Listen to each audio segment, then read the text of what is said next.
بسم الله والصلاة والسلام على رسول الله. اللهم صل وسلم وبارك على سيدنا محمد. إخواتي متابعيني الكرام، أنا بجد مش فاهم هو ليه مجلس إدارة النادي الزمالك عنده كبر بالاعتراف بالغلط.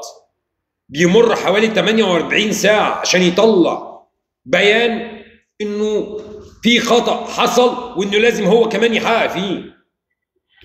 الصورة اللي مثلها مجلس إدارة نادي الزمالك ولاعيبة الزمالك وإدارة الزمالك ومدير كرة النادي الزمالك عن مصر في الإمارات صورة من أسوأ ما تكون.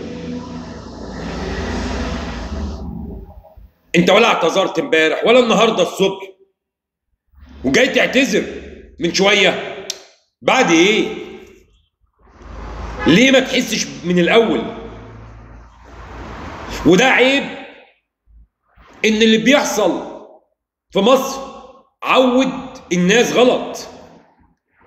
مجلس إدارة النادي الزمالك عايش جمهوره في المظلومية، مظلوم من الحكام، مظلوم من الإعلام، مظلوم من اتحاد الكورة، مظلوم من الكاف، مظلوم من الفيفا، مظلوم في الإمارات. هو ما فيش حد تاني بيتظلم في كرة القدم إلا الزمالك؟ عشان كل البيانات بس هو الزمالك مظلوم، الزمالك بيتعرض لضغوط، الزمالك ده هو حتى وهو بيعتذر مش قادر يقول ويحدد في كلامه بوضوح اللعيبة أخطأت ومجلس الإدارة يعتذر عن اللعيبة لصالح من تم الاعتداء عليهم في الاستاد. مش قادر يبقى واضح. الكلام مش محتاج توازن. لعبتي اخطأت وانا بعتذر لمين؟ بعتذر للشعب الاماراتي وبعتذر لحكومة ابو ظبي وبعتذر للاتحاد الرياضي. بعتذر كمان لبلدي مصر ان لعبتي كان ده منظرها. وده بالشكل ده اللي دونجا نازل يعترض عشان هدف. امال لو كانت مباراه النادي الاهلي وكل اللعيبه لابسين احمر كان ايه اللي حصل؟ كان ايه كانت ايه الكارثه اللي ممكن تحصل؟ نفس اللي قلت لكم، لو كان الاهلي بيلعب بيراميدز وما كانش فيه عقوبات ولا على الاهلي ولا على بيراميدز من يوم مباراه الدوري، لو كانوا قبل بعض كانت هتبقى فيه كارثه. اللعيبه حاسه اذا كان اللي غلط من شهرين لسه ما اتحاسبش. يعني انا ممكن اغلط النهارده وبعد شهر اصلا هيكون جت انتقالات يناير، ممكن ما اكونش موجود في مصر خالص. ايه الكلام ده؟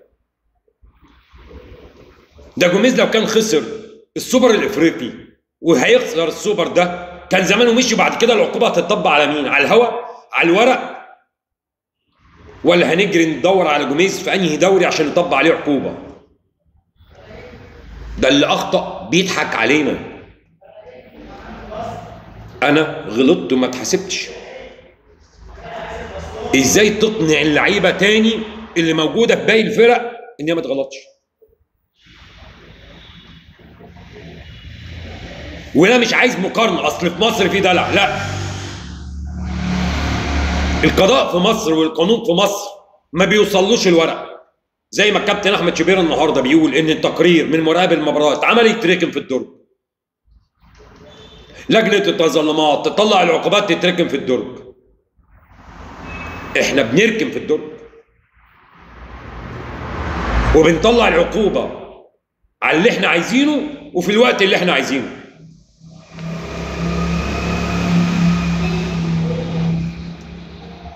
الحق احق ان يتبع. ان شاء الله يكون في 6 لعيبه مهمين من الاهلي يتوقفوا، وان شاء الله ما خد ولا بطوله دوري ولا كاس ولا سوبر، لكن يبقى في نظام عشان لما الفرق تقابل بعض يبقى في نظام.